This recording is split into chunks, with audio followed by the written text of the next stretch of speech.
kowe mengko wani karo Durna malah kriwikan dadi grojokan, geguyon dadi tangisan. Iso meneng ra we? Hah? Aku ngene iki mbelani karo kowe, Mir. Kowe sadar ora Durna mau ngucap apa? Tak nengke wae nek mung perkara padu karo kowe ora masalah. Toh kuwi perkaramu karo perkarane Begawan Durna. Ning terakhir kata-katane Begawan Durna sekarang kadempel tak bumi angus. Mar. Mbok Pak, ora sudi. Aku ki bapakmu, wis rembes sak karepmu, kowe ngayal kok kandhani kok. Kowe kudune manut nek kandhani anake kuwalik. Anak ki manute kandhani karo wong tuwa. Iki kudu diwalik, iki jaman milenial. Bang ora ngono karo wong tuwa kok sapenake dhewe. Ngono, nek muni wis ngembet Karang Kajempel iki masalahe ora masalahmu tok. Ning iki masalahe Karang Kajempel, Pak. Dheweke ngrasani arep bumi angus Karang Kajempel. Padha karo dheweke arep mentala mateni kawula sak Karang Kajempel. Pendhita kaya ngene kudune disingkirke. Al-Fatihah tujuh Kiseno Nugroho. Bismillah.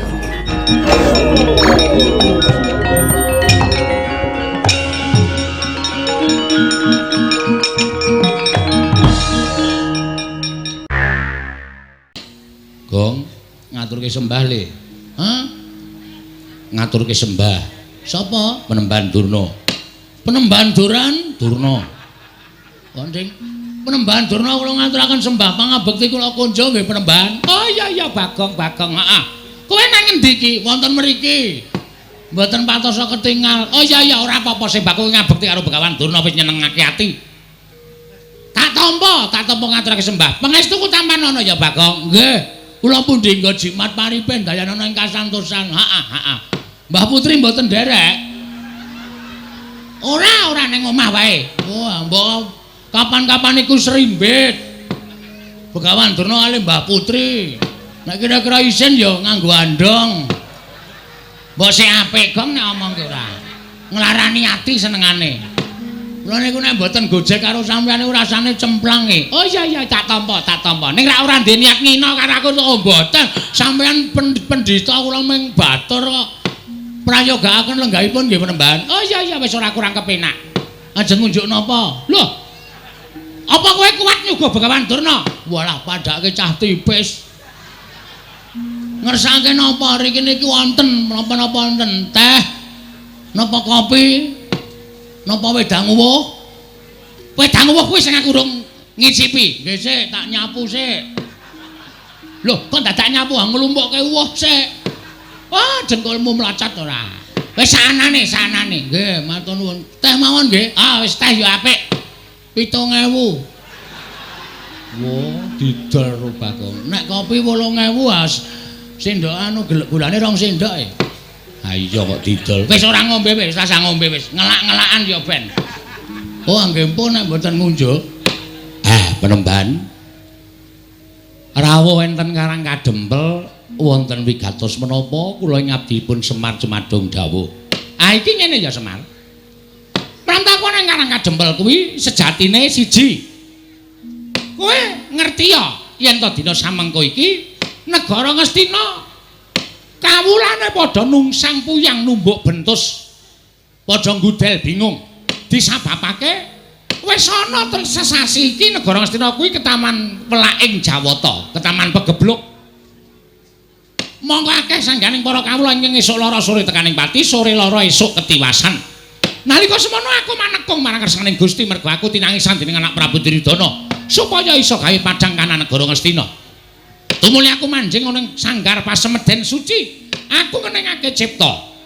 Ora gantaran wektu ana dewa ingkang paring sasmita karo Begawan Durna. Negara Ngastina bisa waluya nirmala temajati, jati temah mulya. Yen to ora ketang mung telung kedheping paningal, kudu ditunggoni dening Semar Badranaya. Mula praptaku ning Karang Kadempel iki Semar minangka pengawaking Nalendra Ngastina, minangka utusaning Nalendra Ngastina aku iki pengen boyong karo kowe. Tulungana wong Ngastina, ngelingana. Yen to wong Ngastina kuwi nadan sing lenggahi minangka dadi Nalendra negara Ngastina kuwi anak Prabu Duryudana, Ning kowe kudu ngerti yen Ngastina kuwi rak darbeking para Pandhawa. Anak Prabu Duryudana kuwi ming dapur Ratu Wakil. Nggih. Ning nganti Ngastina kuwi iki mengko geger, Ngastina iki mengko rusak. Apa kowe ora melu ngrasake kelangan? Mula wektu dina iki, dina samengko aku diutus dening Anak Prabu Duryudana supaya mboyong marang kowe lan wanti-wanti welingi Anak Prabu Duryudana, Bapak Durna, Kakang Semar supados saged boten saged rawuh wonten ing Karang Kadempel. Upamiya Kakang Semar menika nyuwun liru menapa kemawon kedah dipun cekapi lan saged dipun udaneni tegesipun dipun paringaken dening Semar Badranaya. Lah iki kalodhanganmu Semar, kalodhangan tumrap kowe saya sugih, kowe saya duwe derajat pangkat, kowe saya kedunungan bondo donya. Liripun kok ngoten pangandika sampeyan. Lho, mestine ngono. Nek kowe gelem tak boyong ning negara Ngastina, kowe butuh apa-apa mesti ana sing nyukupi Anak Prabu Duryudana. Monggo tak sawang Semar. Kowe wiwit suwita marang para Pandhawa, wiwit kowe ngabdi marang para Pandhawa, tekan seprene iki kok omahmu blas ora ana undakane babar blas. Pendapamu ya wis ming kaya ngene iki, wandene bale wismamu ya wis ming kaya ngono kuwi. Tur kowe kuwi uripe ketok nggone katon sengsara banget. Mula dina iki ayo padha benake uripmu sarana kowe rawuh ning negara Ngastina. Kowe dadi srana Berating Sukerta sing tumanduk nang negara Ngastina, tur kowe uga bakal entuk brana picis derajat pangkat. Ngendikane Anak Prabu Duryudana, Bapak Durna, Semar nyuwun pangkat napa? Badhe kula paringaken. Mula kowe men tekan Ngastina mengko ora mung dadi abdi, upama kowe kepengin dadi tumenggung, mesti bakal diwenehi pangkat. Lho apa ora glelek? Kowe sowane negara Ngastina, mengko dirasake sik 3 dina, 4 dina, 5 dina. Nek jenak, nek kepenak nggon urip ning negara Ngastina, ora usah wedi karo anak-anakku Pandhawa. Anak-anakku Pandhawa mesti padha manut karo Begawan Durna. Omahmu iki dimbrukke. Omahmu iki dimbrukke. Kaya ngene iki nang Ngastina wis ora kanggo tak kandhani. Kaya ngene iki nang Ngastina menggo kayu bakar. Nggih. Dimbrukke terus mengko kowe tak yasake omah ning negara Ngastina. Nek perlu sak anak-anakmu. Sak anak-anakmu tak yasake kabeh. Mengko digawe perumahan Panakawan. Sing pinggir dalan gedhe kuwi tak yasake omahmu, kowe njaluk tingkat pira bakal tak turuti. Mengko sing tengah tak gaweke omahe Gareng, mengko sing nomor 3 tak gaweke omahe Petruk, ya apik-apik kabeh. Mengko sing kari dhewe tak yasake kandang kirik. Gong, arep diasake kandang kirik kowe. Asik lho. Kok malah asik to? Aku ora ngerti po, selama iki aku kan turu ro kirik. Oh, malah seneng to. Heeh, wis ora apa-apa. Aku dadi wong dikorbanke iki ora masalah kok, Tru. Dadi anak Semar dadi kari dhewe ya ming rekoso. Saiki arep dadi perumahan ya ming diasake kandang kire, ora masalah, ora masalah. Kowe matur karo aku, Semar. Gage, kowe njaluk apa? Njaluk brana picis, pirang miliar, pirang triliun dibayar kenceng. Anak Prabu Duryudana kuwi ratu ing sugih dhewe. Seprapat jagat bandane ora bakal kelong nek ming bayar karo kowe. Apa kowe njaluk diyasake kereta kencana ingkang ditarik kuda cacahe 8 mengko bakal diyasake.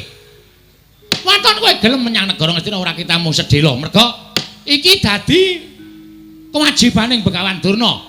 Nggonku wis dipercaya dening Anak Prabu Duryudana supaya mboyong marang kowe. Wektu dina iki kowe manuta. Ayo tak boyong ning negara Ngastina. Mengko yen ora betah kowe bali ora apa-apa. Bali ora apa-apa. Sing wigati wis rawuh ning negara Ngastina. Ning dene kowe engko betah ya mampano ning Ngastina sak teruse ora apa-apa. Njaluk pangkat apa bakal dituruti, njaluk branda Prabaya picis apa wae bakal dituruti. Wis, cukup semono wae sing dadi aturku marang kowe Semar. Kowe meneh ana wangsulan karo Begawan Durna. Saguh apa ora? Nek saguh, matur nuwun.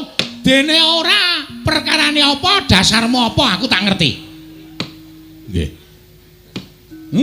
Jane nek digagas kanthi gagasan lair napa sing mangendikake niku sapa sing ora kegut, sapa sing ora manut karo pangendika sampeyan. Ning nuwun sewu, nek cara batin kok geseh kalih angen-angen kula. Lho, geseh piye? Nuwun sewu penemban. Kabagyaning lair batin menika mboten diukur saking kakeng brana picis lan dhuwuring derajat pangkat, apike bale wisma lan menterenging titian menika mboten. Ning tumrap Semar Kula wit riyin tekan sakniki niku mapan teng mriki niku ati kula wis seneng. Nadyan napa-napa sarwa kekurangan ning batin kula wis ngrasake kabagyan ingkang cukup tumrap urip kula. Mula nek sampeyan ajeng boyong karo Semar kok dadak mangiming-imingi Semar butuh derajat pangkat, Semar butuh duit, Semar butuh apa? Kula pun boten kegut kalih derajat pangkat. Mula manggawe ukara liyane kuwi sampeyan supaya iso nglembuk atine Semar. Kula ampun mangwenehi dhuwit, ampun mangwenehi derajat pangkat niku dudu gegayuhan kula. Gegayuhan kula niku kabagyaning lahir batin pun niku mawon. Arepa kula teng Ngastina kebegan Brana Picis, omah kula apik, titian kula apik, ning nek batin kula ora tentrem, cepak modare. Ning nadyan kula mapan teng Karangkadempel, apa-apa sarwa kurang, paribasan mangan sedina ping 3 durung kantenan iso ajeg. Ning nek ati kula seneng, wong seneng atine niku nyurung dateng kebagas kewarasan awake. Mula kula nyuwun pangapunten nek sampeyan pamer perkara Brana Picis, kula ora iso kegut penemban, nyuwun pangapunten. Lah terus kowe njaluk apa? Aku tak takon karo kowe. Kowe njaluk apa? Nek kowe njaluk apa wae sakliyane derajat pangkat Brana Picis matura. Mengko aku sing matur marang anak Prabu Duryudana supaya ngleksanane apa kang dadi panjalukmu ing mengkono kowe iso sowan ning negara Ngastina. Nek kula matur mboten gerah penggalih. Ora. Nek kula ngomong mboten sakit penggalihe. Ora arep lara. Kula gelem sowan teng Karangkadempel utawa teng negari Ngastina diboyong sinuwun Duryudana lumantar ndara penemban Durna saguh. Wong nyatane kula niku urip mboten bedak-bedake. Ngamarta ya Ngastina, Ngastina ya Ngamarta. Sapa sing butuh karo Semar, kula mesti nderek, kula mesti manut. Ning siji waton Ngastina niku resik. Ngastina niku lemah sing becik, papan sing suci tegesipun nek Ngastina mriko tesih kathah priyantun-priyantun sing watake angkara budine Candala. Nuwun sewu, kula wedi nek kelepetan tumindak sing elek. Kula semelang nek sifat kula dadi sifat angkara budi Candala. Mula kula gelem teka teng pundi papan niku nek pancen papane niku wis resik saka menungsa sing tumindake angkara. Kula tak sowan teng Ngastina ning wong-wong sing dadi tuk sumbering perkara niku mangsingkirke dhisik sengking negara Ngastina, kula gelem sowan teng negara Ngastina Penemban. Turnayana panalingane lumajaring ratri denenggak jangganira kapisanan.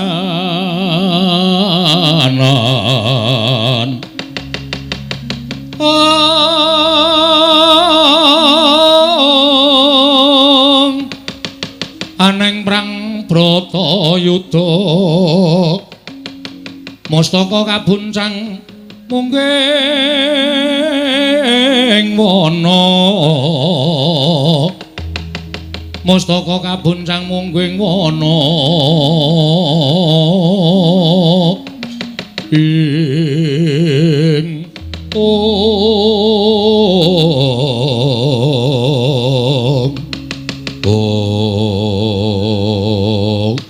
Gandha blegudu suaru kembal semorante hawala.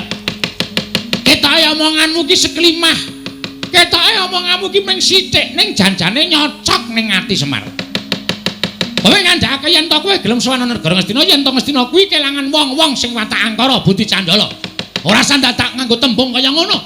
Dumuken wae Begawan Durna lan kabeh Sentana Ngastina kuwi sing tok anggep wong watak angkara budi Candala.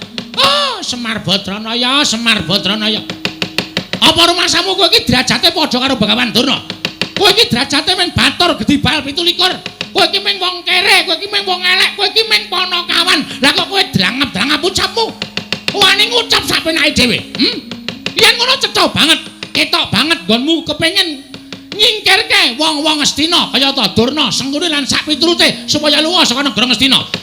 Yen Durna, Sengkuni lan kabeh Sentana Ngastina wis padha resik lunga saka negara Ngastina, kowe lagi gelem prapta nang negara Ngastina. Wah, lah kok kaya ngono kahananmu Semar.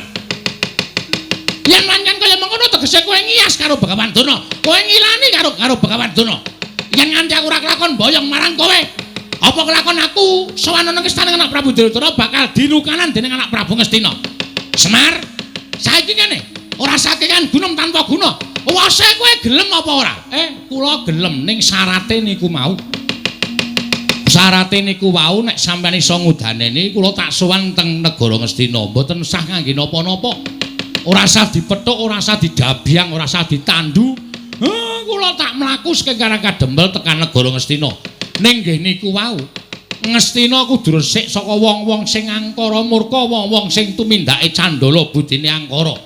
Niku mawon panjaluk kula. Nek ngono cekak gampange kowe ora gelem sowan negara Ngastina. Yen to Durna lan kabeh Sentara Ngastina isih mapan negara Ngastina. Manut sampeyan ling ngarani. Apa kelakon kowe tak ruda paripeksa? Penemban, sampeyan iku pendhita lho, aja sok ngruda paripeksa karo sak sesamaning urip. Mengke ndak ora prayoga. Ora sandhasake ngono tanpa guna. Ora gelem sowan negara Ngastina. Ora mung kowe sing tak katutke dosane. Ning Karangkadempel tak bumi angus legane atiku.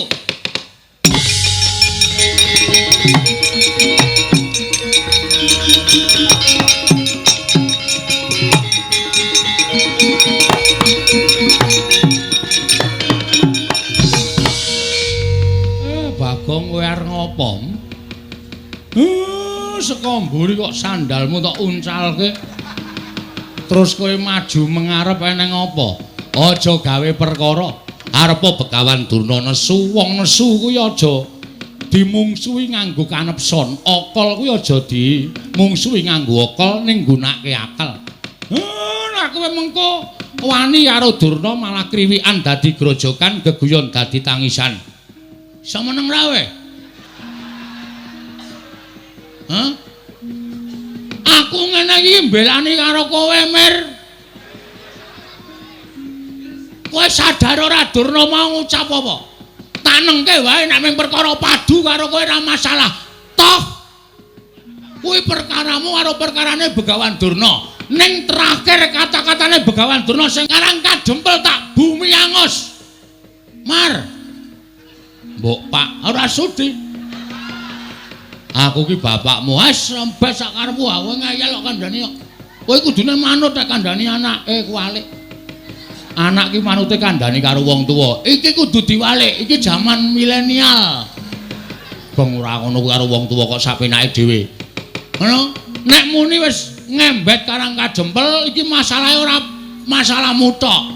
Ning iki masalahe Karangkadempel, Pak. Dheweke ngrasani arep bumi angus Karangkadempel. Padha karo dheweke arep mentala mateni kawula sak Karangkadempel. Pendhita yang ngene kudune disingkirke. Apa? Kowe ki domonge kok aku ki arep ngandani karo kowe. Ora usah sok ngandani, kowe ki meng SD aku insinyur kok. Nyepelekke ora sakaremu. Nek ana apa-apa tanggungan dhewe, tak tanggung dhewe, ora usah dadak kowe melu-melu iki perkaraku. Nemban, lho iki Bagong. Arep ngopo? Lho, ora basa karo aku. Ora basa ki mung kari kelakuanmu. Nek kelakuanmu apik, kowe tak basani. Nek kelakuanmu elek, ora sudi aku mbasani kowe. Arep kowe wujude brahmana kaya ngono, ketemu putih, serbanmu putih, ning mek kanggo ngobak-obak kan katentremaning jagat. Nggo ngopo aku basa karo kowe? Ora iki tenanan iki. Yen ngono kowe arep belani karo bapakmu, mesti iki bapakku. Iki, sirah iku padake. Kurang ajar ora. Iki bapakku padake. Bapakku iki sing paling tak tresnani. Yen ngono kowe arep wangi karo bapakmu, mesti tae wangi. Yen ngono kowe wani karo Begawan Durna, biyen wani, saiki wani.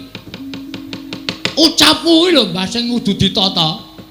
Sampeyan rene arep ngopo? Boyong bapakmu. Nek boyong ya perkarane karo Semar wae. Semar, nek kowe ora gelem tak boyong, kowe tak ruda paripeksa. Cukup. Kowe nyumbari wong Karangkadempel. Karangkadempel tak bumi angus. Lah iki masalahe nang kene iki. Iki ngembet kawula sak Karangkadempel. Nek kowe arep bumi angus Karangkadempel, mungsuhe ora karo Semar. Ning iki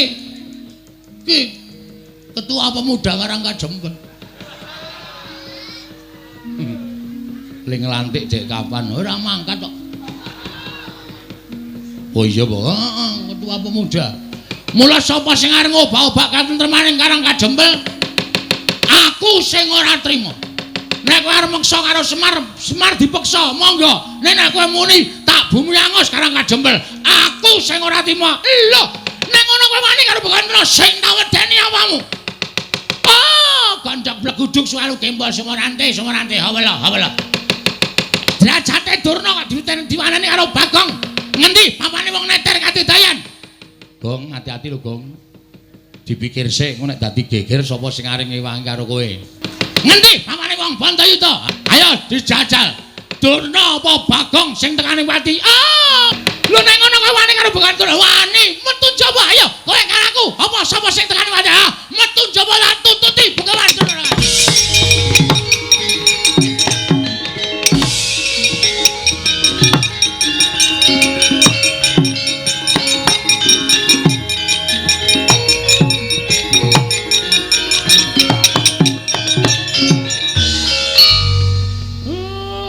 Tantangan Durna wis metu kok kowe malah mbegogok. Ora Bagong lah kok kowe iki nantang Begawan Durna. Durnane wis metu kok kowe isih nang kene. Aku lho mung nantang tok e. Lho, lah sing temandang sapa? Ya mbuh. Caitan to kae senengane. Masalah to sing arep temandang sapa? Truk. Kowe iki ora luwih gagah saka aku to? Heeh. Ngapa kowe iki ora gelem temandang? Lah aku ora nantang kok. Sing nantangke aku. Sing temandang kowe. Wah, Bagong. Nun. Apa wis tok pikir kowe wani karo Durna bapakku? Wis, anu mpun. Kowe ngerti Durna iki sapa? Pendhita Sukalima. Menapa apa kowe wani karo Durna padha karo wani karo Werkudara? Sing kebangetan iki sampean. Sampeyan kok gelem dadi anake Durna? Wis tak takon, rupane Durna kaya ngono kok anak-anak kaya sampean baguse ra jamak-jamak. Wong sementen iki mboten percaya. Durna sing menehi banyu suci Perwitasari. Sampeyan niku jane mbiyen dijlomprongke karo Begawan Durna kon jegur segara. Jane sampeyan niku mung dikrenah patine ning merga sampeyan niku percaya karo Durna nganti entuk banyu suci Perwitasari. Durna ora dadi jalaran sampeyan entuk banyu suci Perwitasari. Oh. Kok ngono kok Durna bapakku? Bapak saka ngendi? Wis tak anggap bapakku. Salah sampean niku kleru. Sing maringi banyu suci Perwitasari niku Sang Ruci Bathara, ya Sang Dewa Ruci, dudu kok Durna. Ning Durna duduke ning tengah segara. Niku jane niate ora nduduke banyu suci, mateni sampean men sampean ngrekoso teng tengah segara sing aja-aja patih sengkuni. Kok kowe ngerti? Aku domongi dalange kok. Ngeyel ora. Kula ngerti le rembugan teng jero kotak. Sampeyan ra krungu, sampeyan teng dhuwur dhewe kok. Kula teng isor jejer do teng glenik nika. Bagong iki omong waton jeblak cangkeme. Cangkemmu kowe. Lho. Wah, edan iki malah dunake cangkemmu lho. Koko Prabu Bagong niku nek ngenten iki mboten sah disaruwe. Wong piyambake niku watake kaya ngono. Wah, ning titen ana. Titene apa? Nek nganti kowe wani karo Durna bapakku, mung suwe dudu sapa-sapa ning Werkudara. Aku nantange karo Durna kok mung suwe sampeyan. Mergo kae bapakku. Weh lah, domongi ngayal. Nika niku dudu bapak sampeyan. Bapak sampeyan niku Prabu Pandu. Pun teng swarga mrika, aja sok ganti-ganti bapak.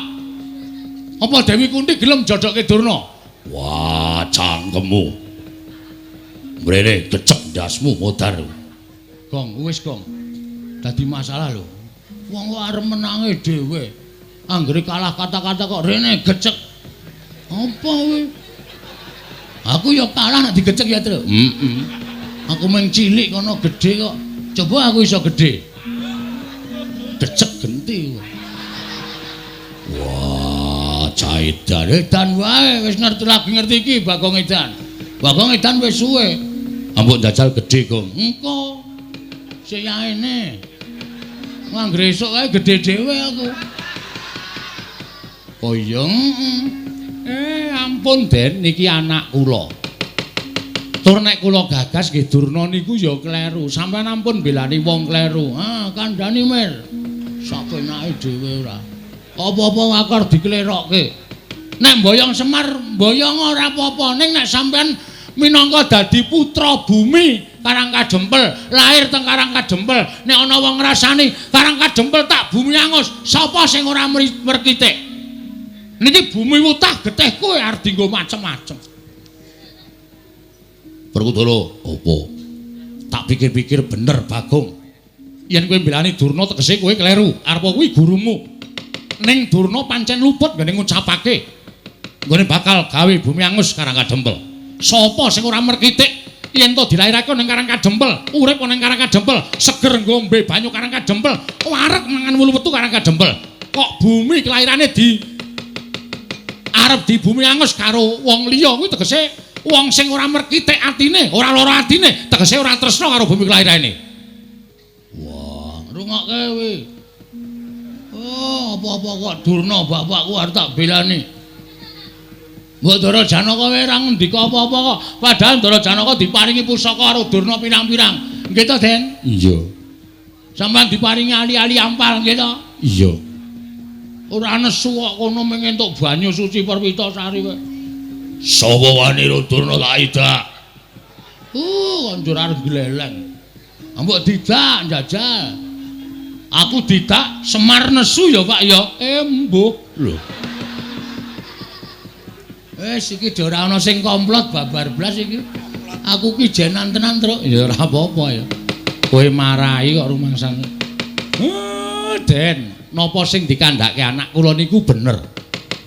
Napa sing dikandhake anak kula niku landhesan bebener. Mula sampeyan ampun nganti pisan-pisan sampeyan nyalahke Bagong. Bagong niku mbelani bapakne, mbelani bumi kelairane. Nek enten apa-napa Bagong ya melu ngrasake nek Karangkajempel nganti di bumi angus tenan karo Durna. Napa sampeyan ora mesakake kawula sak Karangkajempel? Napa sampeyan mboten prihatin nimurpi Karangkajempel diosak asik karo Begawan Durna? Werkudara. Nggih. Apa sing dikandikake dening Kyai Semar mau bener? Lah, kandhani ngeyel.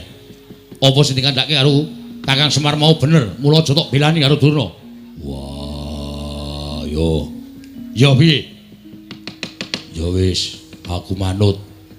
Ning janji ana sing njatosi Durna bapakku aja takon dosa, tetep dadi mungsuhe Werkudara. Piye, Kang? Sapa sing njatosi Durna dadi mungsuhe Werkudara? Nglimpe to. Durna bingkem, heeh. Seret nang nggon sepi cucuki pukul besi sirahe. Endi-endi arep ketekan Durna kok mesti geger, endi-endi arep ketekan Durna mesti kisruh. Rumangsaku ora. Lah kae piye Begawan Durna wis metu ning jaba. Sapa sing arep nandingi? Rawe rantas marang-marang tak putunge, Pak. Wen pokoke hati-hati.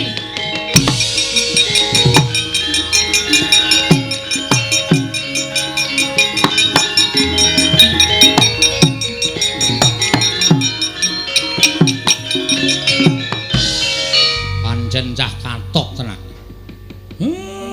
Ora wedi karo sapa-sapa. Nek wis duwe niat mbelani karo bumi kelairane kok ora nyawang mungsuhe sapa kok nekate ra jamak-jamak. Ya mung gumunku kuwi nala garing karo Petruk sing luwih sentosa, luwih tuwa kok ora duwe pikiran sing kaya ngono. Nyang, ndak seneni. Petruk ki sing gedhe dhuwur ya ora duwe pikiran mbelani Karangkajempel. Kat. Itu nun, aja njatosi Durna. Nek ra lali. Wah, caitan ora. Werkudara iki kok padu kok musuh Panakawan. Demen kewirangan. Yayaji menawi ngaten samangke menapa sampun dipun aturaken Kyai Nayantaka sampun ndara dasih. Tegesipun kados pundi Koko Prabu? Tegesipun menawi Pandhawa nggayuh kanugrahan sakmengke pacobanipun ugi sampun cumepak ketitik Begawan Durna ingkang sampun sowan wonten ing Karangkajempel wigatosipun badhe mboyong dhateng Kyai Semar. Monggo menawi Kyai Semar sakmangke tedhak dhateng negari Ngastina tan wurunga menawa paduka supe dhateng watak wantu ning Kurawa ingkang namung badhe damel geger kawontenan negari utawi kawontenanipun Kyai Semar Badranaya. Inggih Koko Prabu menawi ngaten lajeng waringipun Werkudara. Nggih. Nadyan kowe ora tumandang ning tak jaluk Yayi. Ewang-ewang napa ana kaman ya? Wah, apa aku kudu mungsuh Durna bapakku? Ora perkara kuwi. Ning anak-anakmu kabeh dawana supaya nrenggalangi balane Durna, mbuh Kurawa, mbuh sapa sing bakal tekan Karang Kadempel. Yo, ngestoke dawuh. Mangsa Baranga. Aku mengkari manut karo Kresna kakangku. Lah, rak ngono malah kepenak lho. Wis kowe rasa tumandang, kowe lenggah. Wis tuwa. Nyawang anak-anakmu sing padha ngrewangi marang Karang Kadempel. Yo, Baladewa aku mengkari manut. Sinuwun gandeng sak mangke menika sampun kula anggep cekap rembagan mangke saged dipun sambet malih. Kula tak rembagan catur netra Sinuwun Prabu Darma Kusuma, sinuwun Kresna, sinuwun Baladewa, Ndara Werkudara, Ndara Janaka, kula suwun ampun negake Karang Kadempel nggih, Pun. Iya, Kakang Semar mengko aku yang bakal njogo Karang Kadempel. Yo, Semar aja kuwatir. Aku yang bakal mulatake marang Karang Kadempel. Yo, Semar. Aku yang bakal njogo Karang Kadempel. Kakang Semar aku yang bakal gawe tentreming Karang Kadempel. Gandeng sampun paripurna, lilanana kula tak mlebet wonten ing griya. Kawula sak madukan badhe kula bibaraken sak mangke menawi rubeda ingkang tumanduk wonten Karang Kadempel menika sampun sirna. Tumunten badhe kula wiwiti ambangun Karang Kadempel minggahipun negari Ngamarta. Kakang Semar Badranaya mangsa borong. Kaya wis purna gati ning Mananggilan, Pilar Semar Badranaya arsa tedhak manjing telenging bali wisma. Katingal saking Mandrawa, candraning Kyai Semar kaya gumebyar busananing nata Ngamarta Prabu Darma Kusuma.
Manjing lengging Karang Kadempel. Nalika semanten nata Mandura Prabu Baladewa Raden Arya Werkudara ngawi sangganing para putra Pandhawa pating bleber pating Caka Trita mludakaning karatan.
Bathara Sang Rakyana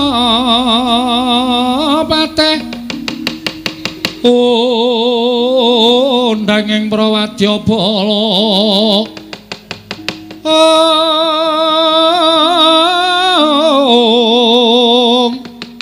Pok sur tambur miyang suling pepandhen dalutak miwa bandera kandha mawarna Pindha Jaladriyana Sri Kawuryan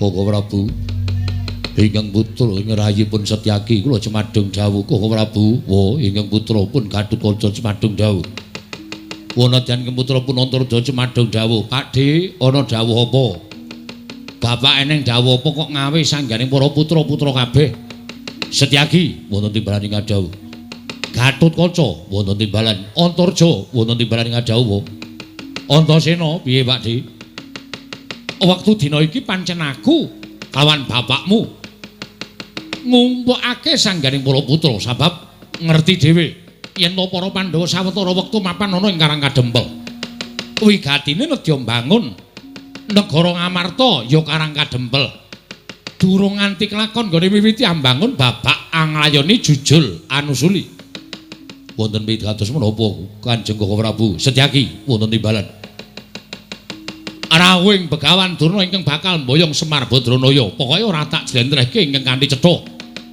wase pendak-pendak Kurawa ingkang dipandhigani dening Begawan Durna apa dening Pati Sengkuni yen to tekan ngendi papan mesti bakal gawe geger mesti bakal gawe kisruh mriki mula dina iki mau Begawan Durna padu karo Bagong mongko tak wis padake Bagong wis mlayu rikat bakal methukke prajurit sing digawa dening Begawan Durna kowe ngerti Bagong kuwi dadi pamomonging para Pandhawa Setyaki sithik akeh wis tau tate nampa pangudange Bagong Gatotkaca semono uga tau dimong karo Bagong Antarja tau dimong karo Bagong Antasena ya tau dimong karo Bagong kabecyaning Panakawan iki mau nek ora tok males sarta kowe ora iso dadi pengayoming Bagong ora ana gunane nggonmu duwe batur Bagong lan Panakawan liyane lajeng parempat duka Kanjeng Koko Prabu kados pundi Durna laku jantaning Bagong yen ana apa-apa tandhang ana yen pancen Begawan Durna gawa wadyabala mbok singire saka Karang Kadempel aja gawe geger Karang Kadempel mriki ngestaken dawuh lajeng pangkatipun ingkang rayipun Setyaki bencang menapa mriki pangkatipun ingkang putra Pringgondani bencang menapa pangkatipun ingkang putra Jangkar Bumi bencang menapa ora ketang sambung ngobor cara lintang mangkat dina iki mriki ngestaken dawuh aku mangkat dina iki ya Pakde ya Antasena sing ati-ati aja kaya bocah cilik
Durnaena panalingan remajaring ratri pinenggak jangganira kapisanan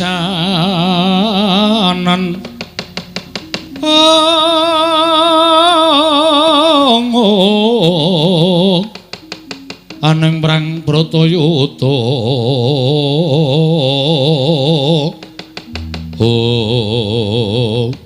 Gandhok bleguduk soal gembol Semarante hawela syukur ger syukur anakku murid anakku siswa Nalindring Pageralun Prabu Jayeng Sekti mriki kula penemban wonten menapa dene paduka ngawi dhateng putra pun Jayeng Sekti ngene ya kowe tak kandhani kowe ngerti dhewe to Bapak gurumu aku diutus dening anak Prabu Duryudana supaya mboyong marang Semar Badranaya monggo yen aku nganti nggawa para sata Kurawa tan wurunga bakal gawe gegereng para kawula mula aku tumuli nggawa kawan kowe siswaku Nalindring Pageralun supaya kinarya jejaka yen ta ana bobol boroting lelakon ana ingkang maraja saka sela-selaning garu lajeng parengipun nggonku mboyong nglawan Semar Badranaya iki mau gagar wigar tenantu karya sebabipun menapa penemban anake Semar sing jeneng Bagong kae pancen wong dugal kewarisan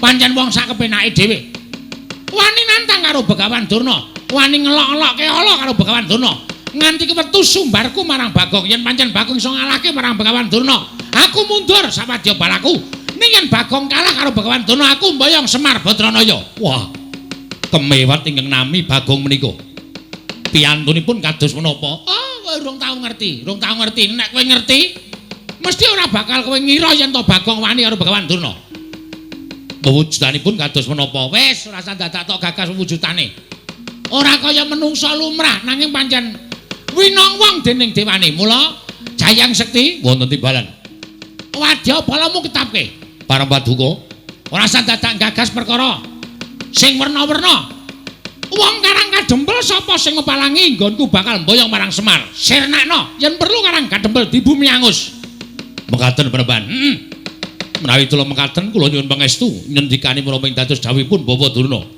yen kowe iso gawe srana Semar boyong marang negara Ngastina njaluk ngelmu apa kowe tak paringi Jayeng Sekti njaluk ngelmu apa kowe tak paringi ora usah dadak kowe kuwatir mesti biuk petutuk kabeh tak sokke marang kowe matur sembah nuwun tanpa pepindhan menawi mekaten kelirana dinten sak mangke kula benajeng kalian tiang-tiang Karang Kadempel ning sing ati-ati merga iki mau wong-wong Amarta wis mapan ning Karang Kadempel. Klebu Nata Ndarawati lan Nata Ngamarta uga wis mapan ning Karang Kadempel. Mula sing prayitna ngati-ati. Aja gegabah karo wong Karang Kadempel, janji kalah. Aja takon dosa aku ora sudi nampa murid karo kowe. Nyuwun pangestu. Sing ati-ati aja kaya bocah cilik, Jayeng Sekti.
Wawa keparanggul mungguing ayuda bawatnya bentar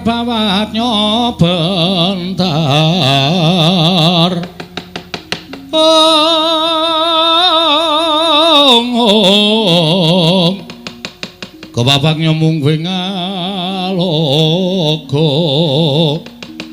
Oh, waladal. Kaget aku. Awan-awan tak kira ning demit jedul. Iki sapa iki? Matane kok gedene Rajamak kaya nduk diceplok. Tru. Rene yo. Ngapa to?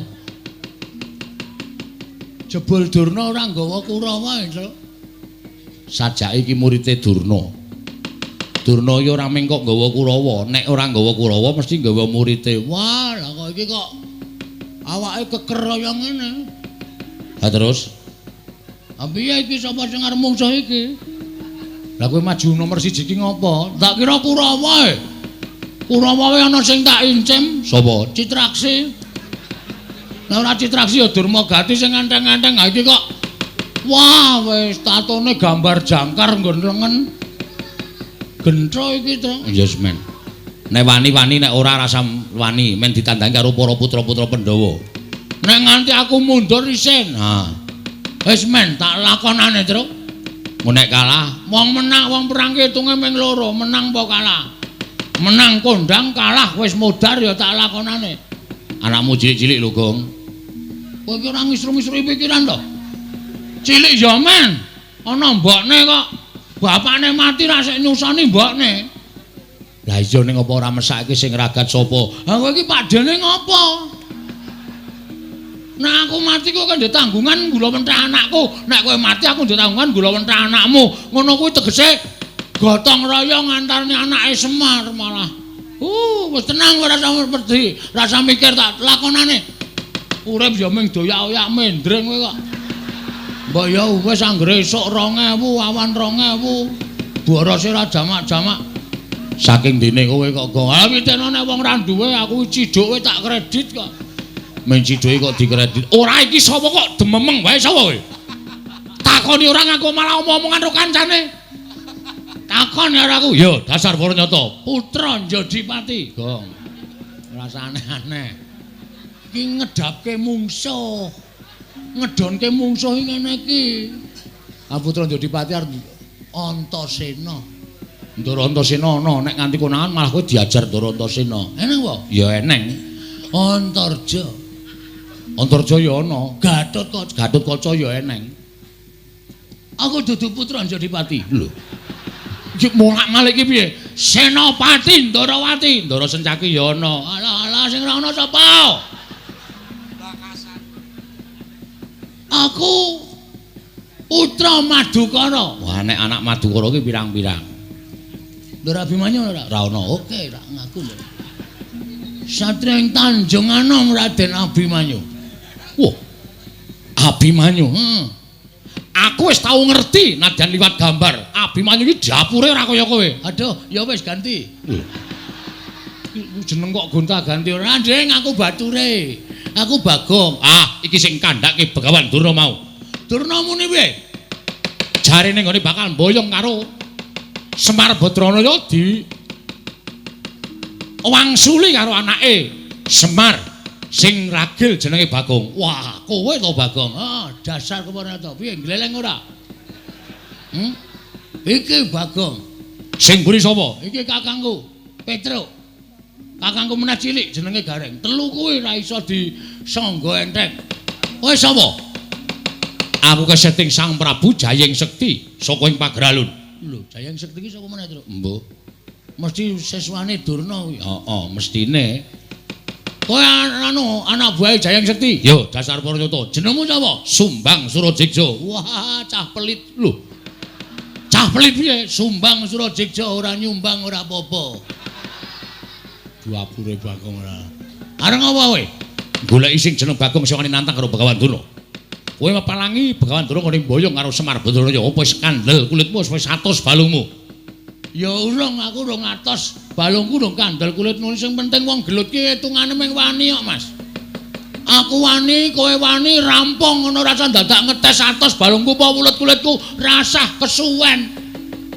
Kowe wani, aku wani. Lho, kowe wani karo aku sing tak wedeni apamu? Minggir to, minggir to. Ya. Mundak kedupak aku. Oh iya. Wes aku wis pencak medeni lho. Wani sing tak wedeni apamu?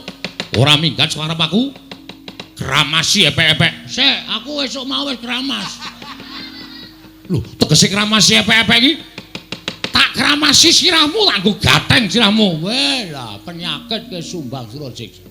Ora ngerti kridane Bagong. Belum tahu apa kridane Bagong. Bagong ki sapa? Aku ki anak Semar. Semar ki sapa? Semar ki dewa Ngejawantah. Kae Sang Hyang Ismanta. Ismaya, ha? Ismaya. Ismanta apa Ismaya? Ismaya. Ismanta itu tukang cukur ya, Tru? Heeh. Ismaya, heeh. Ismaya kae kakangne Bathara Guru.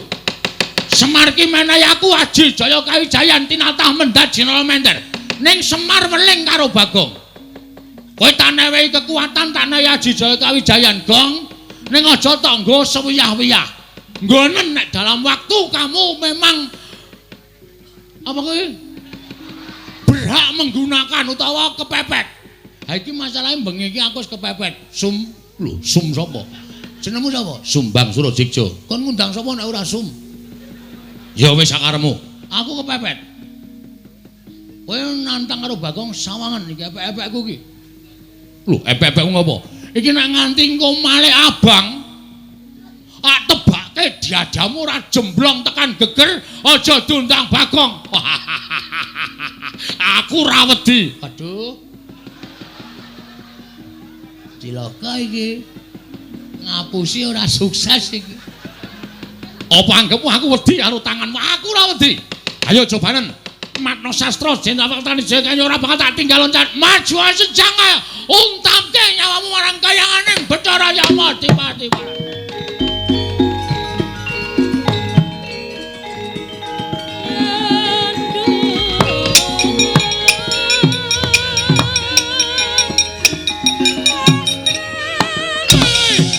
Biar kowe. Wes, wedan.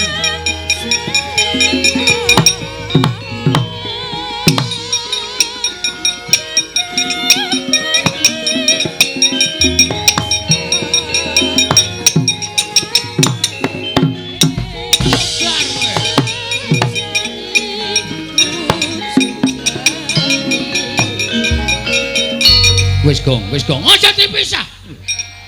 Ora usah sok gaya ta, kuwi sengit. Kowe iki wis diajar, kowe iki nendang sikile cupet kok nendang diantem bola-bali saka kono ndasmu suarane mak klothak ngono lho. Aku kuwatir nek kowe gagar otak. Ora aja dipisah, ora usah aleman. Iki ana nderek Sencaki. Sapa? Ndoro Sencaki. Ana apa wonge? Ana. Piye Bagong? Menjoto ronggon. Menjoto ronggon niki pun mlentrong loro niki. Diantil karo anak buah Durna jenenge Sumbang Surasiksa. Niki lho tak tandangane. Mbok ngono. Ora mung do wedangan wae. Kene nyambut gawe piyai-piyai do lenggan. Mangkat. Yo Bagong. Ah ngono. Serang. Yo.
Sopo iki? Irung kaya sosis. Petruk kantong bolong anake Semar. Wah! Ayo bapakmu boyong nang Ngastina. Ora bakal tak wenehake. Ah, jeblok ciacamu kowe. Iya. Wah. Mati kowe. Hot, hot. Iya.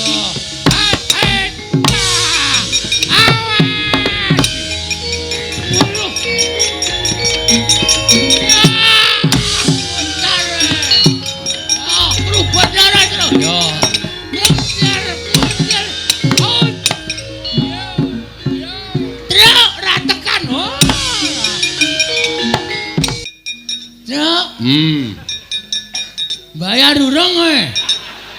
Bayar cengelmu. Lho wangi rene. Piye yo? Tono wae yo. Wong ngreget-ngregeti ora. Aku nganti kaya ngono kae tak pethukne. Aku wae. Ha iya. Aku arep methoke kok kowe muni aku wae iki mesti punya maksud kowe. Mana? Mbane ra entuk sasaran terus. Nekat tenan. Aja lu gong ora ngelek-elek ora.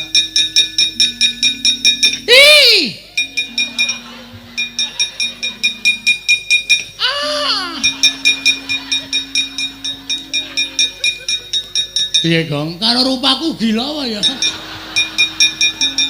pethuk iki mah merem ngono. Akae sing digoleki ya wong bagus-bagus kok iki rupane kaya ngono kok. Kasandana ning kene wae ora. Ya ampun iki ngapa iki jenggote tobati ngapa iki? Ya men ndingu kok ora entuk dipantang griseni ya ampun. Ah, mbok irunge ra ngene iki to, Mas. Ayo, arti ala kowe. Wah, kurat. Modar ora. Petruk ki ya senengane ora. Gareng ki mripate ora makcleng ning ndas ora. Ah, marahi maksiat ngene iki.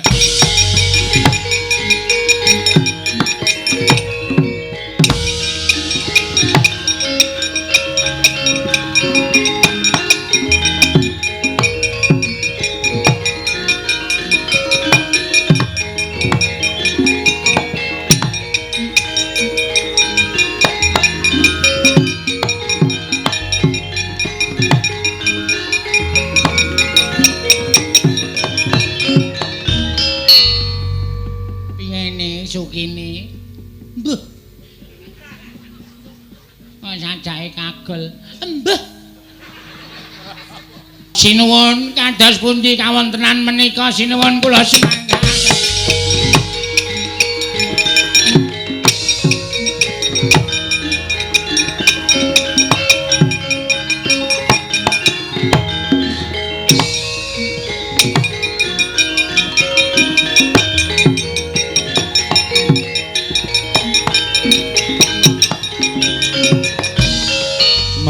Anggro sesumbar lindho bumi kuncing kumaluduk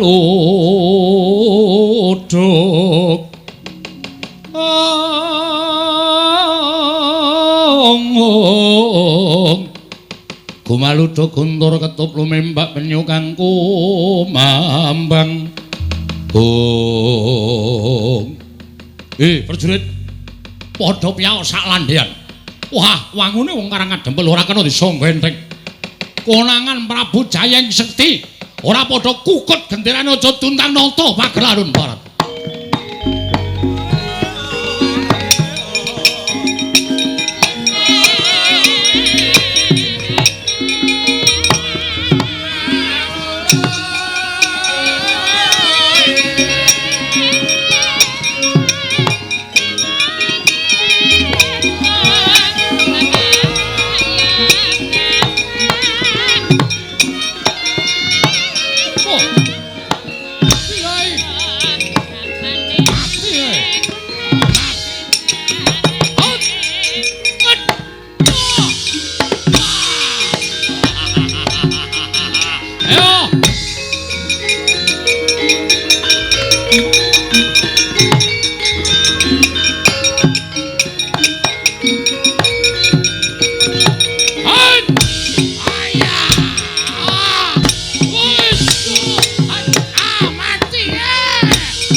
Den?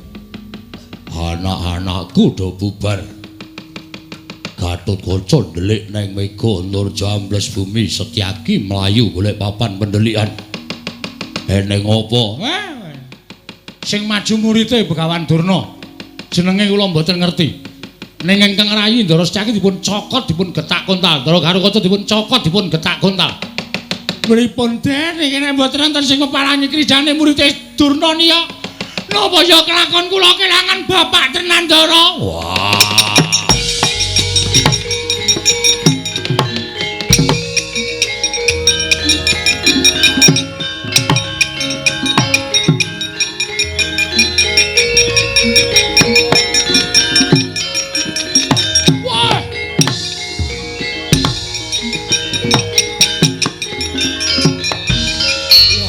Wong gagah Werkudara. Sapa siswaning Begawan Durna? Prabu Jayeng Sekti. Ayo, meneke Semar apa ora? ora bakal tak wenehake. Wah, lakon kene Pancaka. Mati aku.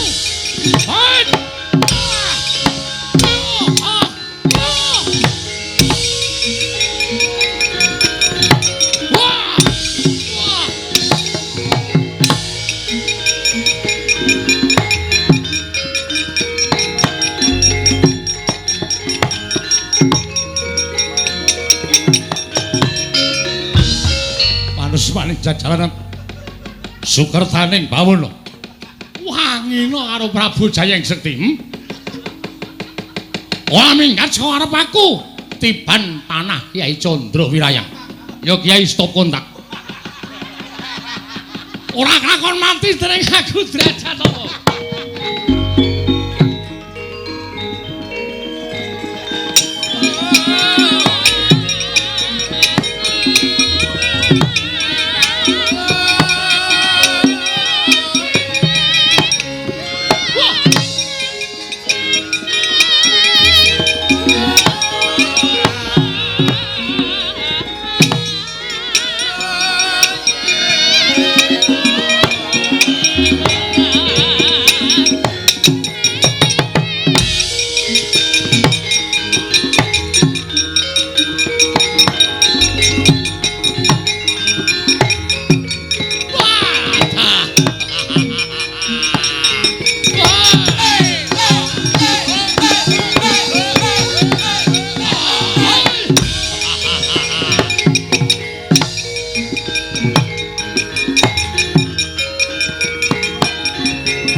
Digdaya sasat ora ana sing ngimbangi marang kadidayaning Raden Werkudara nanging kena pusakaku Kyai Candra Wirayang. Ora nggletak apa dianggep aku ora iso ngalahke karo kowe? Ayo, ora bakal bisa nglawate prajurit lemboke Pakun Jaran nganti uwal para Pandhawa.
Petruk melayu-melayu eneng apa?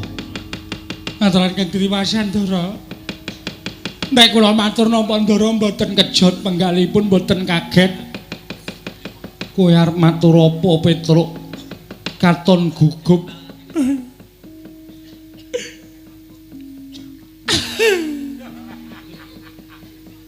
Ngopo kok dadak nangis? Mboten mentala kula ajeng matur.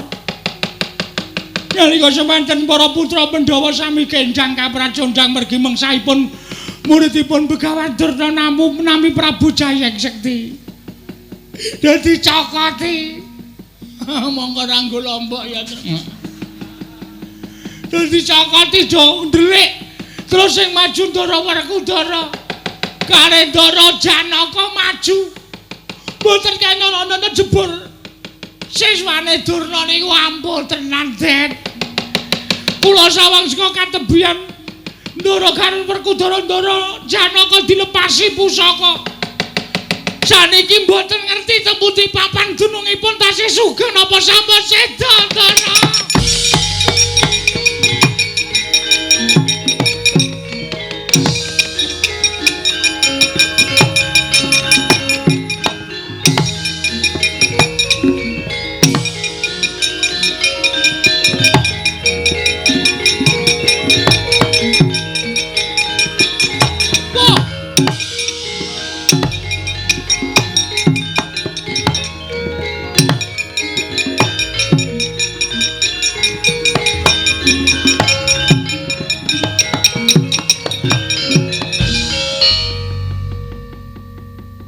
Sewu sinuwun. Sepinten kalpatan kula diagung pangaksami. Menapa paduka ingkang namipun Prabu Jayeng Sekti? Yo, wis apa? Dipun tepangaken kula menika pambayuning Pandhawa, kula pun Darma Kusuma. Wah, dal. Nalindra Ngamarta Prabu Darma Kusuma. Inggih, mila mekaten. Sowan kula wonten ngersa maduka Gusti kula Prabu Jayeng Sekti namung badhe nyuwun dawuh. Wonten pundi kadang kula Werkudara menapa dene Arjuna menawi tasih gesang papanipun wonten pundi nanging menawi sampun pejah niating manah kula namung badhe bela pejahipun kadang kula kekalih sinuwun. Prabu Darma Kusuma, dulurmu wis ora ana, dulurmu wis tekaning pati dina samengko wis tak kunjara mesti ora bakal tak wenehi urip dulurmu Werkudara karo Janaka.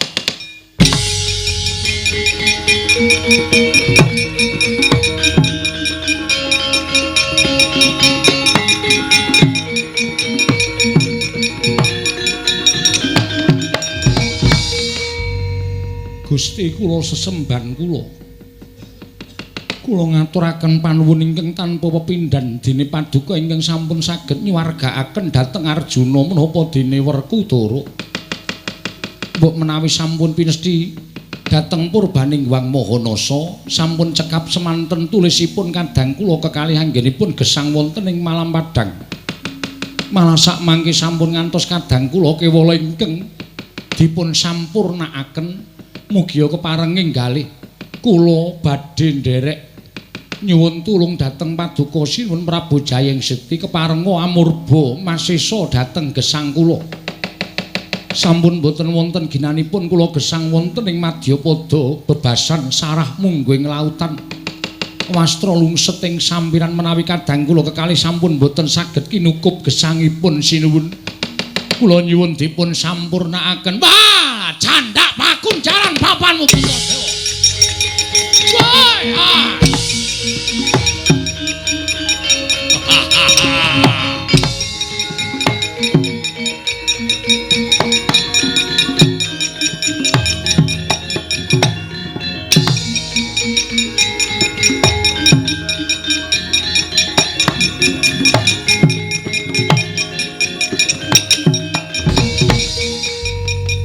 Bagong eneng apa? Eneng apa Bagong piye kahananing peperangan?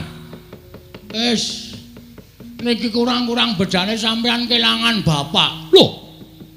Kelangan bapak piye? Bapakku wis ora ana suwe. Kanjeng Rama Basudewa wis seda suwe. Wah, wis. Pahit iki. Sampeyan paham mboten maksud kula, sampeyan mboten kelangan bapak sampeyan. Ning kelangan bapak kula. Bapak Semar mesti iso diboyong kali Begawan Durna. Lho, sebabe Ndara Werkudara ical. Lho, Werkudara ilang. Nggih. Ndara Janaka ilang. Lho Janaka barang ilang. Heeh. Terus sing terakhir Prabu Puntadewa ilang. Lho Puntadewa ya ilang. Heeh. Meng bengok-bengok sak. Ora gek temandang aku wae iso nek piye. Werkudara ilang. Janaka ilang. Terus ngapa nek ngono? Mbaya temandang jemangkah kaya biasane kae. Nek dilapori apa-apa terus mana maning jajaran wene wong manusa glendeng nang kono. Mana Baladewa? Kok meneng wae ngopo kowe? Ati was ora ana gunane leku laporan. Nek sampean meneng wae, wah panus maning jajaran. Nah iki mulai iki. Anggres ngarep ngeleti salep lho. Salep apa rasane? Anggere muni panu maning salep jajalanat ngono mesti nesu wah nggugu karepe dhewe wah panos maning jajalan iblis nanate Jayang Sekti mungsuhe Baladewa legane ngadupan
Samarikoten prayitna semuriris samuriris eka bali Om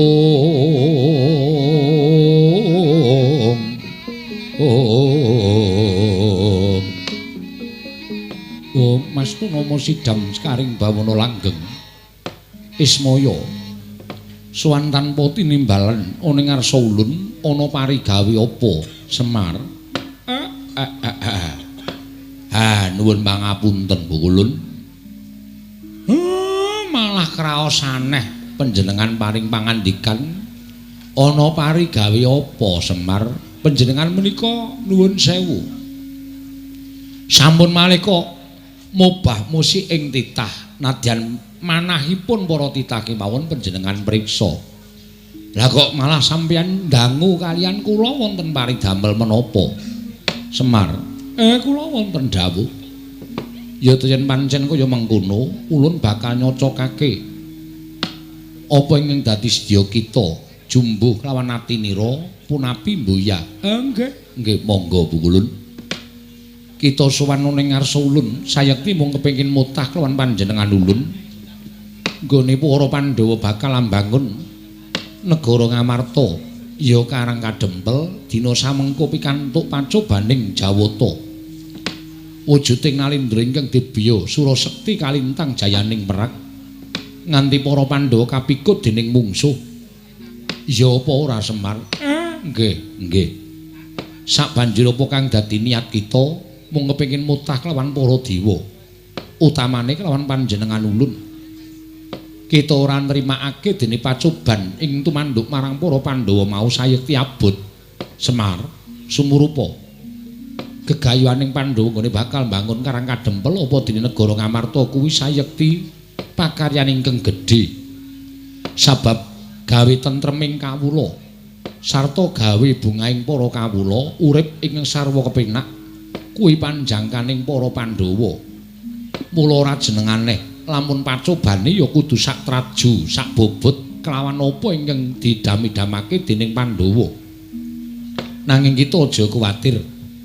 Saking pacoban sayekti ora bakal ngliwati marang kabisaning ingkang nampa pacoban, ya kuwi para Pandhawa. Nadyan Pandhawa dina samengko wis kapikut dening mungsuh, nanging Pandhawa isih duwe pusaka. Ingkang ngaranan pusaka ingkang bisa kandha jimat, ingkang bisa ngucap, ya kuwi kita Semar kelawan Nata Ndarawati ingkang nyata dadi loro-loro ing atunggal, ingkang ora bakal bisa dipisahake. Mula pancobaning Pandhawa ingkang tumanduk mau sayekti dadi pakaryan kita supaya iso gawe padhang lelakoning para Pandhawa. Yen kita bisa gawe padhang lelakoning para Pandhawa, ya mung kita ingkang bisa nglulusake wewangunaning lair batin ingkang jinangka dening para Pandhawa. Semar Badranaya.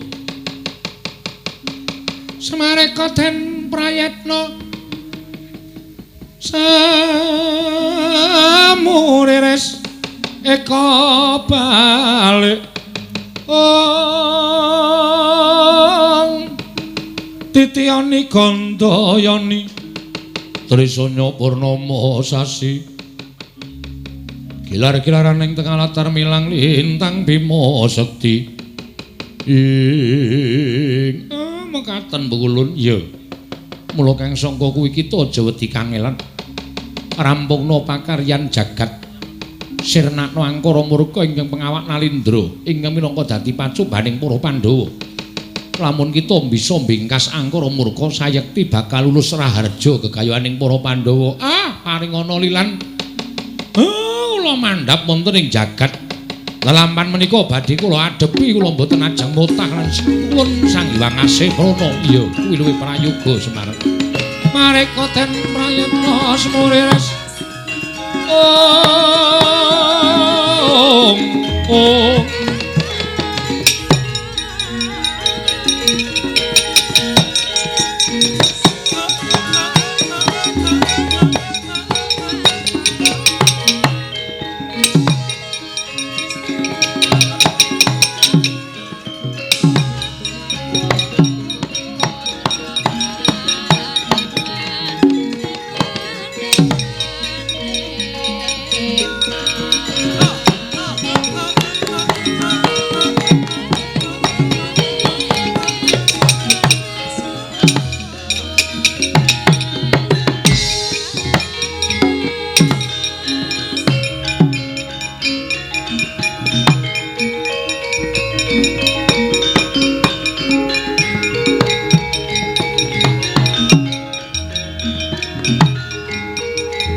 Mareka den prayatna semuriris eka balik titiyani gandayani trisanya purnama sasi niki sinuwun Ndarawati. Ya. Kakang Semar aku ingkang tansah tutwuntap tindak ing Kakang Nayantaka ning alam antara. Sowan Iwang Pikulun Asih Prana inggih Iwang Pikulun padha wenang. Namung badhe nanjihaken lampahan ingkang dumados wonten ing jagat. Jebul Iwang Pikulun padha wenang masrahaken perkawis menika dhateng Semar kaliyan Sinuwun Ndarawati. Jer sampeyan kalih kula minangka dadi pengampinging para Pandhawa, pengapiting para Pandhawa. Mula napa sing digayuh dening para Pandhawa niku dadi tanggung jawabe Semar kalih Sinuwun Kresna.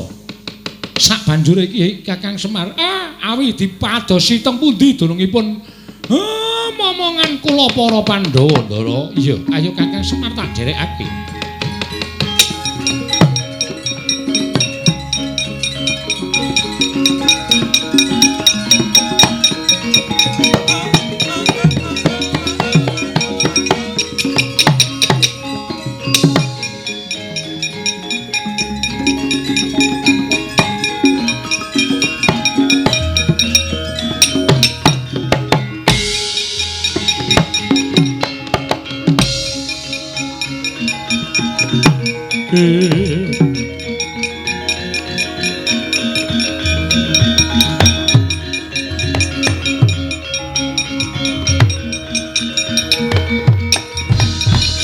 Marainos mubang wangarana adinetrane nganggo rapuh sabdaning kukiloring kanigara sageter kene donganing kung lir wuwu sing pene panca datan minuwa sampeng Kyai Nayantaka Wiwahnata Ndarawati nenogandaka capaing mapan wonten ing pakunjaran ingkang kaenta wujuding gajah mapan wonten ing telenging wana Krendayana nggih sangya para Pandhawa.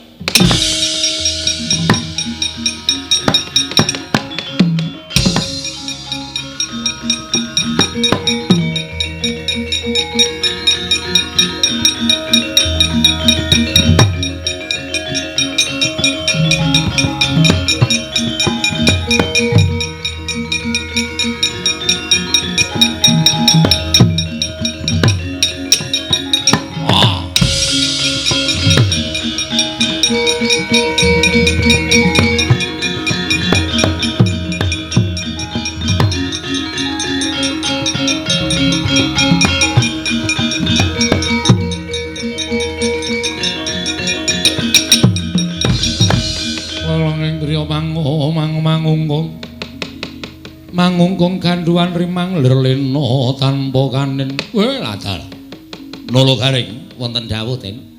Petro wonten dawuh, Bagong wonten dawuh. Ndak kira wujuding duwe panggung ing mapan ing telenging wana. Nanging barang tak caketi ingkang lumrah gajah kuwi nadyan gedhe rawa birawa nanging weruh wujuding Sardula mesti keplayu. Lah kok dadi iki ora mlayu, ora obah, ora musik. Cetha lamun iki wujudan gajah nanging dudu sak tataning gajah lumrah. Lajeng keparengipun aku kok cubriya karo wujuding gajah iki. Becik tak tebake kaya ngopo gajah iki engko iso ambyar apa ora lho garing. Nggih ndelek mawon Ndara. Gunjang kanjing langit kelap-lapaton. Lergin sanging risang mawe gandrung. Tinebak reca gajah ing mapan wonten telenging wana Krendayana. Temah rompal kaprapal ambyar kasulayah wujuding gajah. Ilang wujuding gajah nenggih sangya para Pandhawa nadyan Sardula ing kadosan saking nata Mandura wenteh bali kaya wingi uni.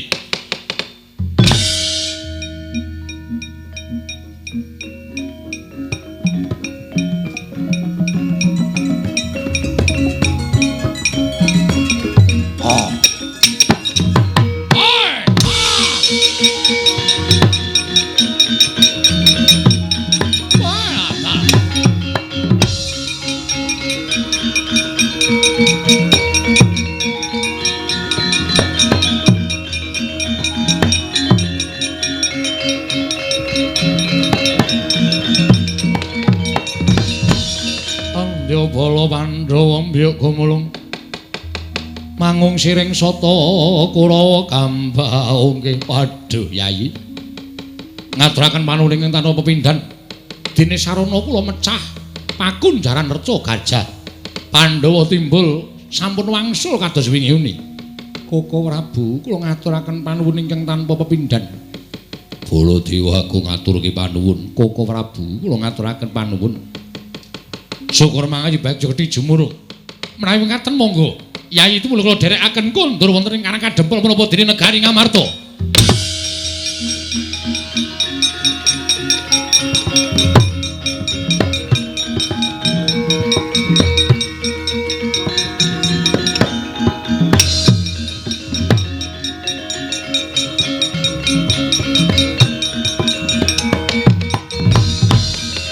iki Yayi Ndarawati Koko Prabu kasinggihan. Lho kae Semar Badranaya, nggih kula ingkang ngabdipun Semar. Weh, bapak terus. Oh iya. Sehat, isih sehat, Gong. Bapak isih sehat, Gong. Wah, malah getun aku. Bapak sehat kok getun. Wah, ya aku ki ndek pengarep-arep bapak ki andum warisan ngono lho. Warisan-warisan dengkulmu mlocot ora. Sinuwun mandura sampun pulih kaya wingi uni. Ya, Semar. Ning niki tesih enten gawean. Ndara Werkudara, nggih. Sampeyan mboten sah tumut-tumut perkara niki ajeng kula rampungi dhewe. Sinuwun ngamarta kalih Ndara Janaka mangkundur teng Karang Kadempel. Kersamu ki ya pun to mboten sah panjenengan tambuk manglakoni Ndara Baladewa mang derekke sinuwun ngamarta kundur teng Karang Kadempel. Lho, lak kowe karo Nyai Prabu Kresna arep menyang ndi? Niki perkara kula sampeyan mboten sampeyan.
Sesumbar lindhu bumi gunjing kumaludhuk guntur ketep lole syukur Jayeng Sekti kowe bisa mboyong lan Semar. Inggih Bapak Perban. Sumangga kula aturaken panjenengan sumangsa bara nganggen patuko badhe damel srana supados Semar menika saged sirna margalayu. Lole Semar kowe madhep rene Semar aja ngungkurke karo Begawan Durna.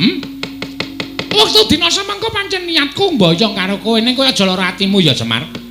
Ora duwe niat aku bakal mboyong kowe ning negara Ngastina. Satemene nggonku tak kandhake ngarep mau kabeh mau goroh. Ngastina ora ketaman pegebluk. Nanging pancen aku diutus dening Sang Panjabedari Durga.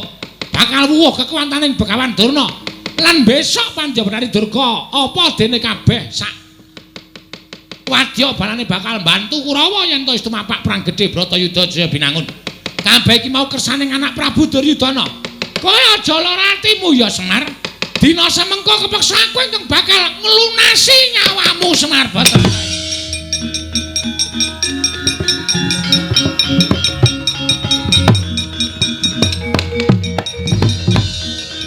Nyandak Kyai Cundamanik murup sak obor bidore Sang Begawan Durnarsa merjaya iki Lurah Semar Badranaya parandening mangke. Dupi tinujah mawi pusaka Kyai Cundamanik ical wujuding Kyai Nayantaka amung wujud sumping lomba abang kagiat kadra wekasan.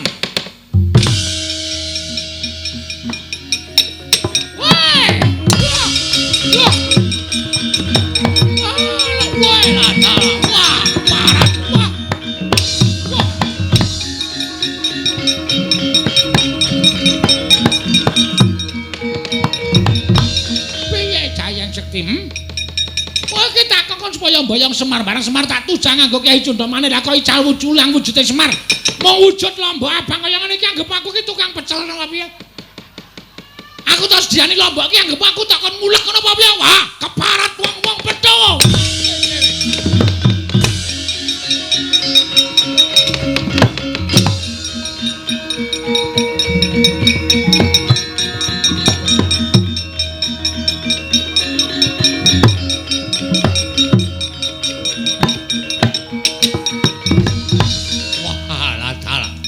Lidok ujane wong daplok. Wah, Semar kowe ngapusi karo aku. Ketok kowe isih mapan ana ning tapel wates karang kadempel Slorong Kyai Candra Wirayang jeblok dadamu Balati. Wah!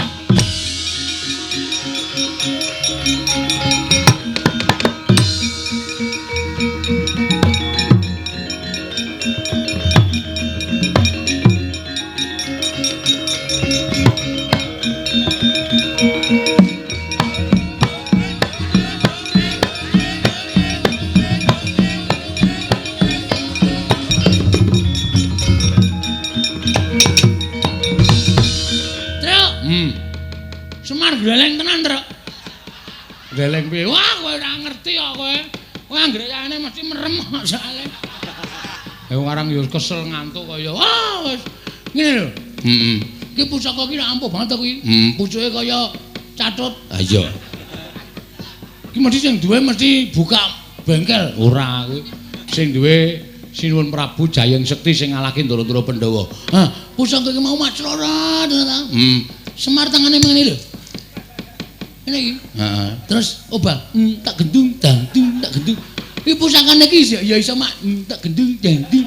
Terus dicekel jantenan Semar iki gleleng. Oh, pamer. Wah, mulane brengose dikerok. Kowe iki nek ora ngrekasake bapakmu ngopo lho? Nek ora ngece bapakmu ngopo aku tak takon. Tak kerok nganggo silet-siletku dhewe. Aku dadi kowe protes ngopo? Ora kowe kok gleleng, Pak. Pusaka iki ampuh. Ngerti aku Ndara Werkudara Sirna Margalayu, Ndara Janaka kowe Katriwandan. Kok meng kowe rekomen tak ndung tak gendung ndang. Kene tambahe, Pak. Arep tok nggo ngopo? Arep tak nggo dadani montor. Ora kaya drei to. Drei dengkulmu mlocot ora. Bagong semingkir. Semingkira. Sinuwun Ndarawati kon tindak kene. Sapa? Sinuwun Ndarawati. Sinuwun ngopo? Kan tindak mriko. Sing ngakon sapa? Bapak. Ayo wis. Wis malah nyemet rokok kene tak udute kene wis langsung. Wong edian dijaluk. Lenggari Truk minggat kowe iki kowe dapukmu apa e? Petruk kok nyanuk-nyanuk ora. Lenggari iki. Iya. Eneng apa Semar? Kula aturi nyekseni. Panah niki ajeng kula banting. Panah kok beda karo panah liyane kula cekel kok ting kerjet. Kaya duwe nyawa niki mesti mboten panah sebaene.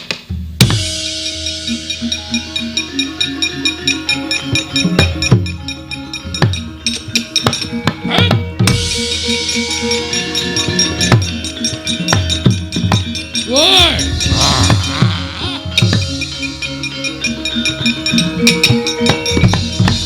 Ngandel ora.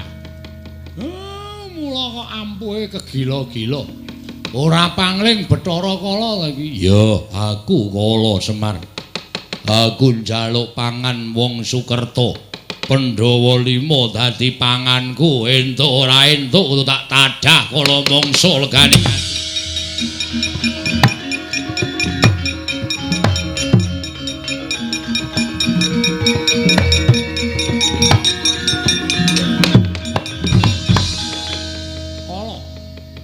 Yen kowe arep nadah kala mangsa karo Pandhawa, ayo langkauna dhisik.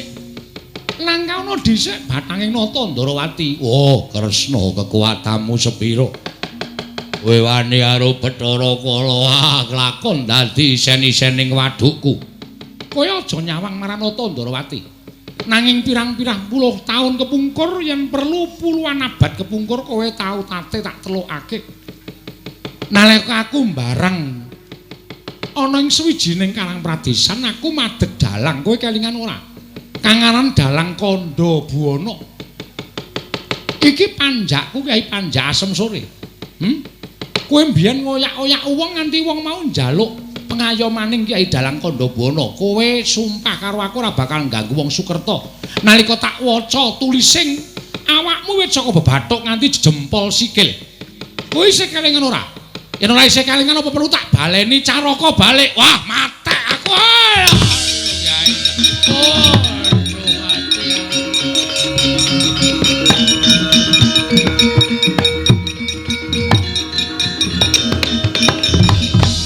Waduh Kula nyuwun pangapura. Aku njaluk pangapura. Yen nganti mbok sebut apa sing mbok ngendikake kobong awakku musna tanpa iso dikukup. Ayo bali. Ora bali titenono. Aku yang bakal nyampurnake karo kowe. Ayo bali. Bali menang papan dunungmu aja ganggu gawe para Pandhawa. Ya, aku tak bali. Aku tak bali. Oh,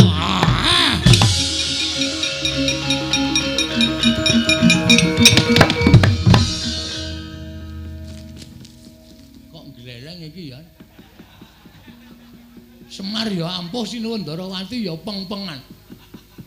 Bathara Kala tak wacake koran Gus Caraka Bal. Heeh, Caraka Bal niku macane napa niku? Ning awake Bathara Kala kae kebak tulisan. Weh. Bathara Kala niku sekolah ora. Ning kebak tulisan jenenge Caraka Balike mboten sah digagas. Omongane Bagong iki mboten sah digagas. Tinggal lunga mawon niku nek ngonten niku ndak mlih cari muka caper. Kowe tak polo lho men. Wong pentas kok dipenging. Sing pentas iki sapa? Aku. Wis kowe minggir. Ratune sing gawa panah isih gleleng.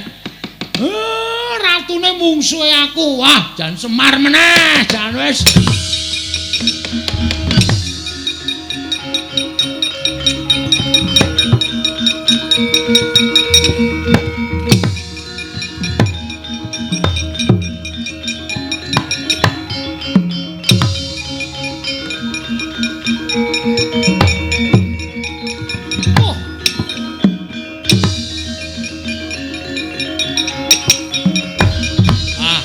Iki Semar, ayo tak boyong tak aturake bapa guruku Begawan Durna. Senengane kok tok wolak-walik. Sing duwe karep mateni Semar iki udu Durna ning kowe. Kowe wujud wong lanang. Terus etok-etok dadi murite Durna sing tok kon dawuh mateni Semar Durna, men dosane disangga Durna sing kepenak kowe, rak ngono to? Lho, aku ki lanang. Sing ngomong sapa? Apa aku ora pangling karo kowe? Wong lanang kok parfume Odorono. Wah, Odorono iku kuno banget. Wis ora metu kok disebut wong saiki ora ngerti Odorono. Ora ngerti Odorono ya Odo iki. Waduh. Mati aku.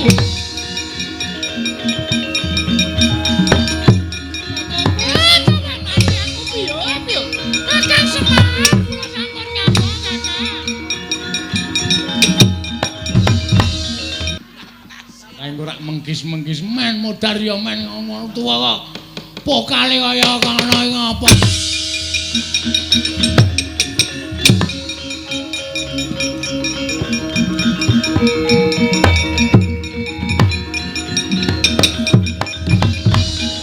Ayo bali. Ayo mulih. Inggih Kyai Semar kula tak wangsul. Ganggu gawe tanggap warsa kutha Ngawi aja takon dosa. Semar sing ora trima tak obong sak wadyabalamu. Injih, kula wangsul. Ayo bali. Injih. Ayo bali. Injih, wapun getak-getak kowe pamer, dumeh iso mabur pamer. Tur munggah-munggah ngono. Mboten Kyai Semar, mboten. Senengane kok ora bali awas kowe. Inggih. Piye, Pak? Suwek.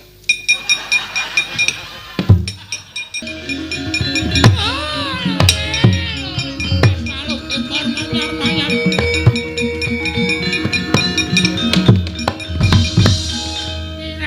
Wirang. Kebuka kabeh lureking Begawan Durna.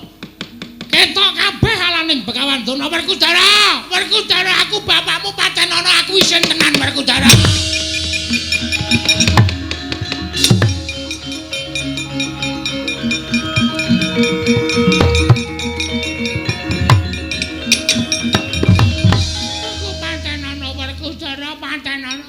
Wis padha ngerti nek kabeh mau karti sampe kaning Begawan Durna sing diutus karo Panja becari durga. Wah, eman-eman kundura nyang Sukalima.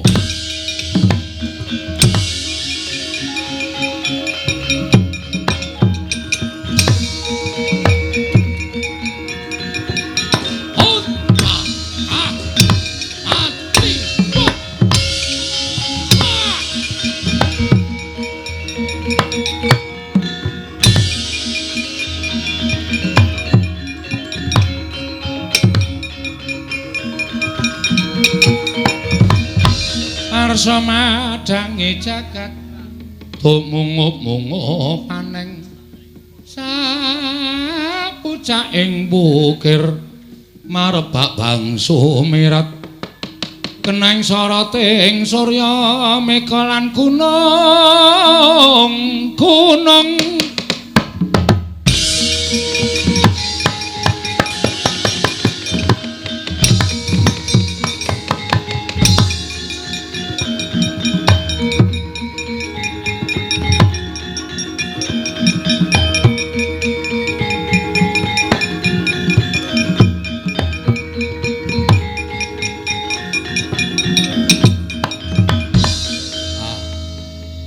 syukur nguncupaken asta kunjuk ngersaning Gusti sedaya sampun nampan kanthi rancak niring sambikala. Sura Sudra Janengkat Suh Brasta kaping ulah Darmastuti Rahayung Samya Makarya Rahayung Samya Pinanggih Ndara.